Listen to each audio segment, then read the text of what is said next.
ব্যথা পাচ্ছি। আস্তে ঢোকান। আমি আর সহ্য করতে পারছি না। নিবু, চিৎকার দিও না। বাড়ির লোকজন শুনলে আমাকেই সবাই খারাপ ভাববে। প্রথমবার এমন হবে। একটু ধৈর্য ধরে দাঁতে দাঁত চেপে থাকো।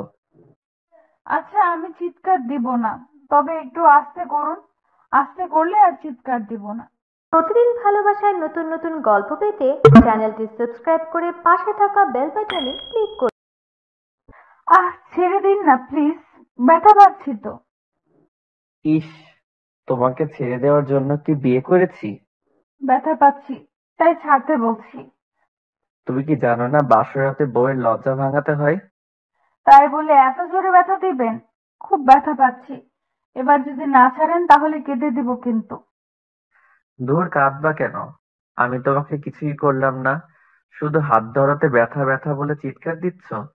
যখন টিপে দিব তখন কি করবা? টিপে দিব মানে? তুমি কি কিছুই বোঝো না?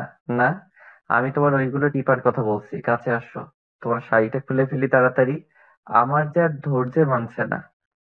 এই না, আপনি আমার কাছে আসবেন না। আর শাড়িতে হাত দিবেন না। আপনাকে ভয় করছে এখন। আর কি সব নোংরা কথা বলছেন? বউ, এখন কিন্তু খুব খারাপ হয়ে যাবে। আজ রাতে স্বামী তার স্ত্রীকে অনেক আদর করবে, আগে থেকেই ভেবে রেখেছি। আজ রাতে তোমাকে অনেকবার করব। সারা রাতে একটু ঘুমাতে দিব না। করবেন মানে? কি করতে চাইছেন আপনি? এই, তুমি চুপ করবা? এমন ভাব করছো মনে হচ্ছে কিচ্ছু জানো না।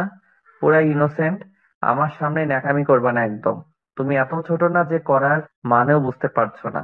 এখন আবার বলো না লিপ কিসের মানেও জানো না। লিস্ট সেটার মানে জানো তো? হ্যাঁ জানি, লিপ কিস মানে ঠোঁটে কিস করা। গুড, এবার কাছে আসো, তোমাকে লিপ কিস করব। আমার ধমক শুনে নিবু একটু একটু করে আমার দিকে এগিয়ে আসলো। আমি নিবুর শাড়িটা এক টান দিয়ে খুলে ফেলে ওর ঠোঁটে কিস করা শুরু করলাম। নিবু আমার কিস পেয়ে কেঁপে কেঁপে উঠছে। ওর কাঁপাকাঁপি দেখে আমার মাঝে উত্তেজনা বেড়েই চলছে। আমি নিবুকে বেডে শুইয়ে দিলাম আর বললাম, তোমাকে আমি লিপ কিস করলে তুমি আমার সাথে রেসপন্স করবা। পুতুলের মতো শক্ত হয়ে থাকবা না। আচ্ছা ঠিক আছে। নিবুর সম্মতিতে ওর শরীর থেকে সবকিছু খুলে ফেললাম। এরপর নিবুকে লিপ কিস করা শুরু করি। এবার নিবুও আমার সাথে রেসপন্স দেওয়া শুরু করলো। আমাকে এখন কে পায়?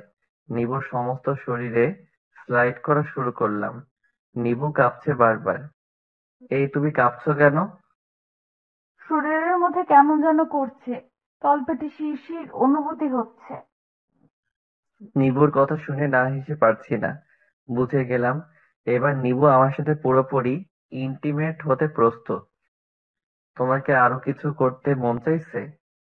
নিবু লজ্জায় মুখ ফুটে কিছু বলল না, শুধু মাথা নাড়ালো। আমি নিবুর শরীরের উপর উঠে গেলাম। ব্যথা পাচ্ছি। আস্তে ঢোকান। আমি আর সহ্য করতে পারছি না। নিবু, চিৎকার দিও না। বাড়ির লোকজন শুনলে আমাকেই সবাই খারাপ ভাববে। প্রথমবার এমন হবে।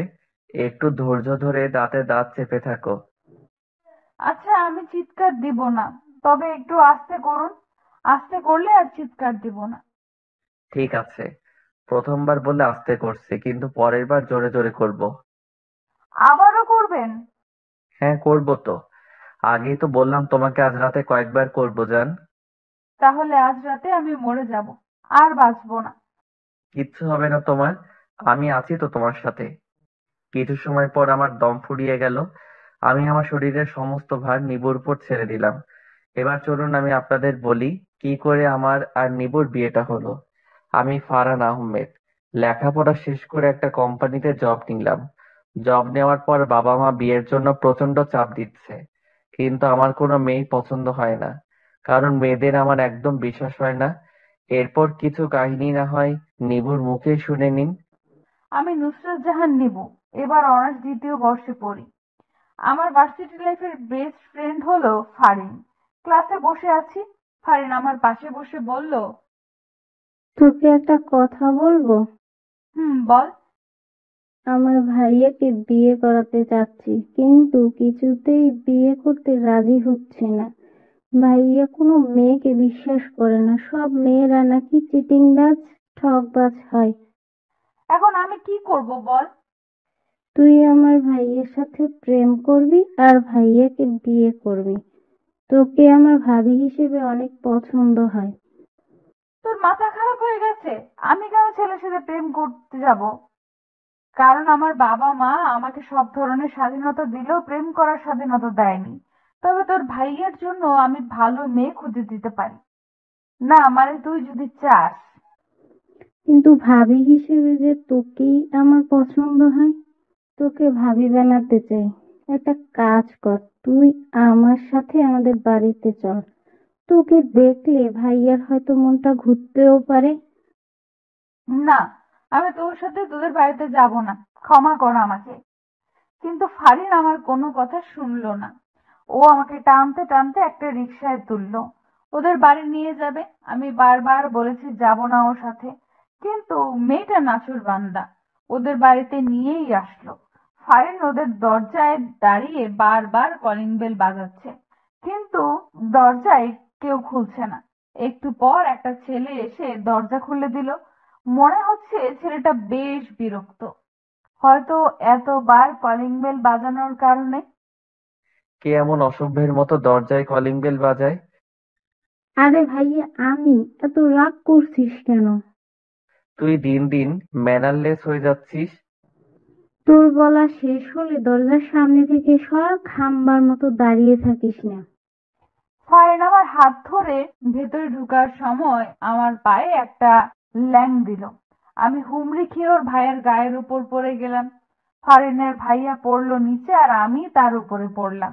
ইচ্ছে করছে ফারিনকে ধরে একটা আছাড় মারি। এই মেয়ে, তুমি আমার গায়ের উপর পড়লে কেন? ঠিক করে হাঁটতেও পারো না নাকি? সুন্দর ছেলে দেখলে মাথা ঠিক থাকে না? এই এসব আপনি কি বলছেন? আমি ইচ্ছে করে আপনার উপর পড়ে যাইনি। এবার দয়া করে আমার উপর থেকে উঠে পড়ো, নাকি এভাবেই থাকার ইচ্ছে আছে? ছি ছি, এসব আপনি কি বলছেন?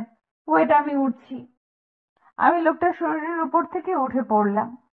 আমি মোটেও সেই রকম মেয়ে না, আপনি আমাকে ভুল বুঝছেন। যাই হোক, আসি। আপনার বাড়িতে আসাই আমার ভুল হয়েছে। চলে যাবি মানে? তুই তো এখন যেতে পারবি না। তুই আমার সাথে এমন ব্যবহার না করলেও পারতি। বাই এনি চান্স তুই কি আমাকে তোদের বাড়িতে নিয়ে এসেছিস আমাকে অপমান করানোর জন্য? সি সি সি, তুই এমন কথা বলতে পারলি? ফারিন, এই মেয়েটাকে? ভাইয়া, ও আমার বান্ধবী নিভু। আর নিভু, এই হলো আমার ভাইয়া ফারান। এরপর ফারিন আমাকে নিয়ে ওর রুমে চলে গেল। দুপুরবেলা লাঞ্চ করিয়ে আমাকে এগিয়ে দিল বাড়ির পথে। আমি ভেবে নিয়েছি আর কোনোদিন ফারিনের সাথে কথা বলবো না। বান্ধবী হয়ে বান্ধবীকে অপমান করে এমন বান্ধবী আমার প্রয়োজন নেই। কেটে গেল কয়েকটা দিন। আমি ভার্সিটিতে গেছি ঠিকই, কিন্তু ফারিনের সাথে কোনো কথা বলিনি। তবে ফারিন আমার সাথে অনেকবার কথা বলার চেষ্টা করেছে, আমি ওকে সুযোগই দেইনি। বাড়ি এসে শুনতে পেলাম আগামীকাল আমাকে পাত্রপক্ষ দেখতে আসবে। এই কথা শুনে মনের মাঝে অনেক ভয় হতে লাগলো। মা আর নিবু জোর করে নিয়ে আসলো মেয়ে দেখাতে।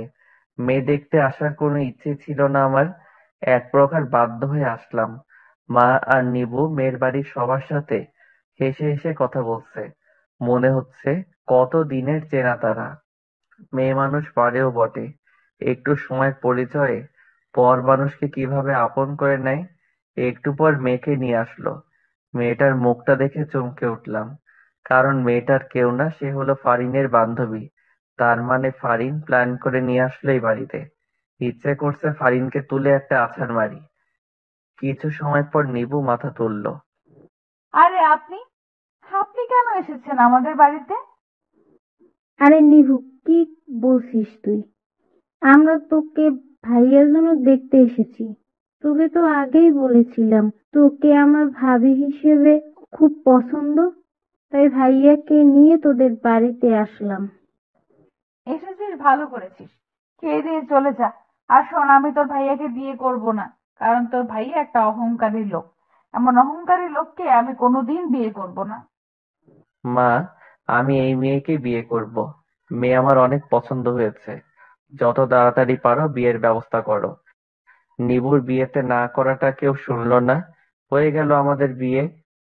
আপনারা সবাই আমার আর নিবুর বিবাহিত জীবনের জন্য দোয়া করবেন।